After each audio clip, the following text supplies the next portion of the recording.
الحمد للہ رب العالمین والصلاة والسلام علی سید المرسلین اما بعد فاعوذ باللہ من الشیطان الرجیم بسم اللہ الرحمن الرحیم قال اللہ تبارک و تعالی فی القرآن المجید والفرقان الحمید شہر رمضان الذی انزل فیہ القرآن صدق اللہ العظیم وبلغنا رسولہ النبی الکریم الامین ونحن علی ذلک لمن الشاہدین والشاکرین والحمد للہ رب العالمین۔ سامعین محتشم، الحمدللہ اللہ کا کروڑ شکر ہے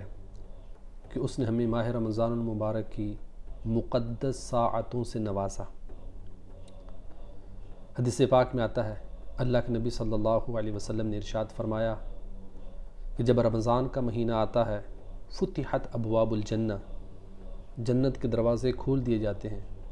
وغلقت ابواب جہنم، اور جہنم کے دروازے بند کر دیے جاتے ہیں،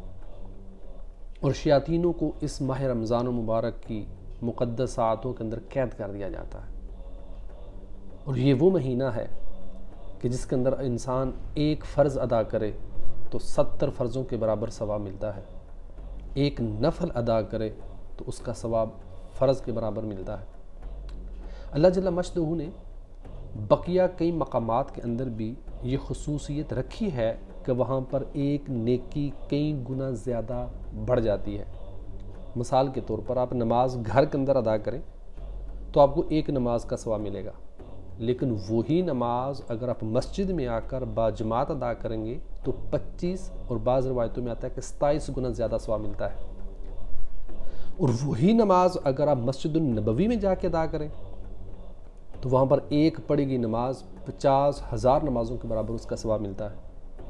اور وہی نماز اگر مسجد الحرام میں ادا کی جائے تو 1,00,000 گنا اس کا ثواب بڑھ جاتا ہے۔ تو اس طرح اللہ تبارک و تعالیٰ نے ماہ رمضان کے اندر بھی یہ خصوصیت رکھی کہ اس کے اندر انسان ایک نیکی کرتا ہے، رب تعالیٰ اس کو 70 گنا ثواب عطا فرماتا ہے۔ آپ کہہ سکتے ہیں کہ یہ مسلمانوں کے لیے ایک خصوصی آفر ہے، کوئی اس کے اندر نیکی کرے۔ یوزلی ہمارے ہاں جو آفر لگتی ہے buy one get one free, یہاں پر آپ ایک نیکی کریں اللہ تبارک و تعالیٰ 70 گنا بلکہ اس سے بھی زیادہ، جتنا اخلاص زیادہ ہوگا بڑھا کر دے گا۔ پھر اگر آپ نے مکے کے اندر جا کے وہ نیکی کرنی ہے، وہ نماز پڑھنی ہے، 1,00,000 گنا ثواب لینا ہے، تو آپ کو گھر سے نکل کر اس مکہ شہر کے اندر جا کر مسجد الحرام میں جا کے ادا کرنا پڑے گی نماز۔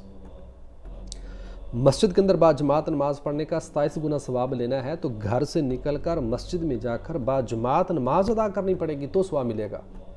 لیکن رمضان المبارک ایسا مہینہ ہے کہ آپ کو اس کے پاس نہیں جانا پڑے گا، یہ رمضان کا مہینہ خود آپ کے پاس آ کر برکتیں لوٹا دیتا ہے۔ آپ یوں سمجھ لیں،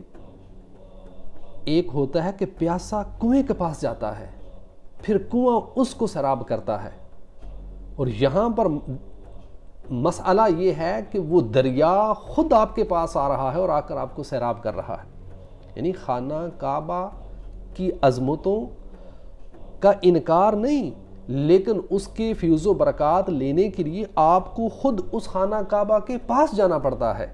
لیکن رمضان المبارک اللہ تعالیٰ کا ایک ایسا بابرکت مہینہ ہے کہ آپ کو اس کے پاس نہیں جانا پڑتا، وہ ماہ ذیشان خود آپ کے پاس آتا ہے بادلوں کی طرح اور آ کر اللہ تعالیٰ کے فیض و برکات کی بارش کی برسات کر دیتا ہے۔ پھر یہ ماہ رمضان ایک ایسا مہینہ ہے کہ جس کو اللہ جل مجدہ نے قرآن پاک کے اندر خود ارشاد فرمایا، شہر رمضان الذی انزل فیہ القرآن، یہ وہ مہینہ ہے جس کے اندر قرآن نازل کیا گیا۔ سامعین محتشم، قرآن پاک کے اندر 12 مہینوں میں سے کسی بھی مہینے کا نام صراحتاً بیان نہیں کیا گیا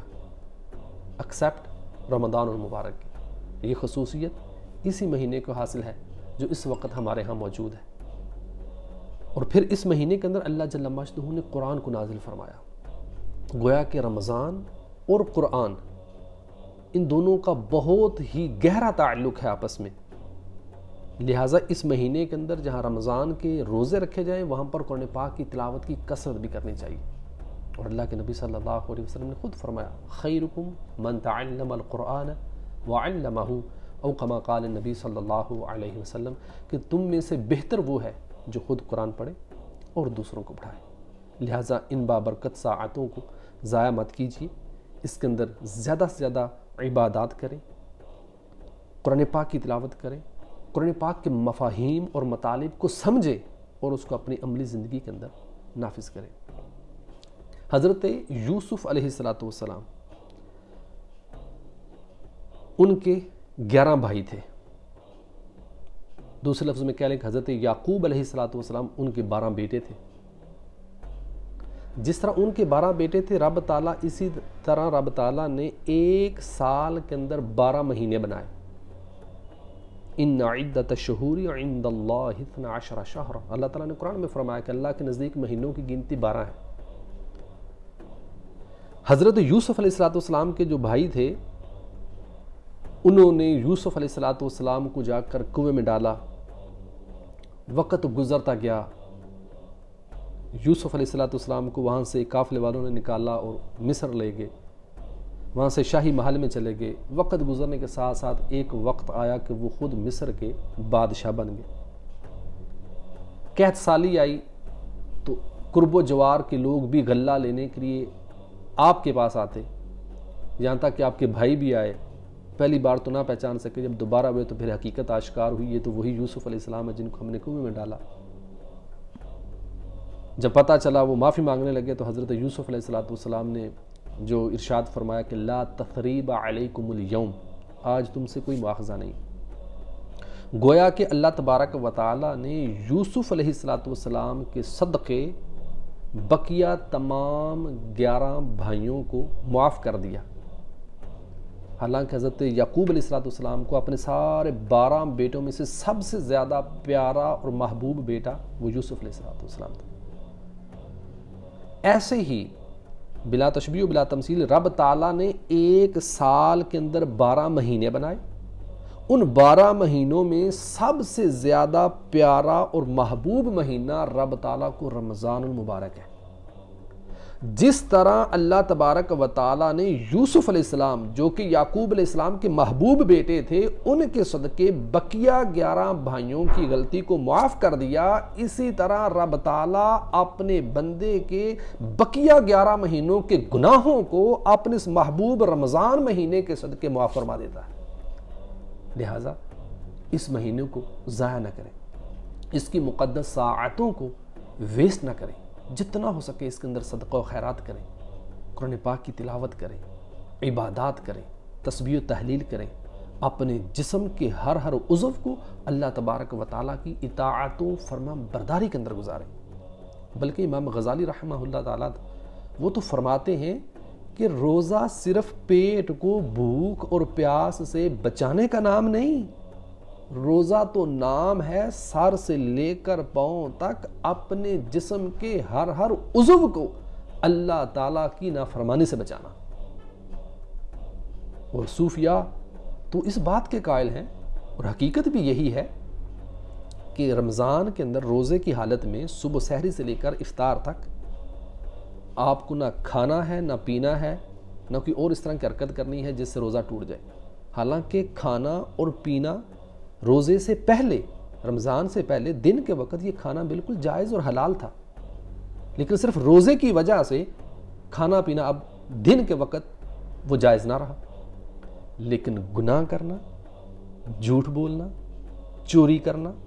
غیبت کرنا، چغلی کرنا، حرام کھانا، حرام کمانا، دوسروں کو دھوکہ دینا، غلط بیانی کرنا، جھوٹی قسمیں کھانا، یہ تو رمضان اور روزے سے پہلے بھی حرام ہے، رمضان سے پہلے بھی حرام تھا۔ تو کتنے تعجب والی بات اس روزے دار پر کہ جو چیزیں پہلے حلال تھیں اب روزے کی وجہ سے حرام ہوئی تو ان کو چھوڑ رہا ہے، لیکن جو چیزیں پہلے ہی سے حرام تھیں، رمضان سے پہلے بھی حرام تھیں، ان کو وہ روزے کی حالت میں ترک نہیں کر رہا۔ تو ہمیں صرف ظاہری طور پر روزہ نہیں رکھنا بلکہ حقیقی معنوں میں روزہ رکھنا ہے اور شریعت کے مطابق روزہ رکھنا ہے۔ اللہ تبارک و تعالی ہمیں رمضان کی بابرکت ساعتوں سے مستفیض ہونے کی توفیق عطا فرمائے، آمین بجاہ النبی الامین۔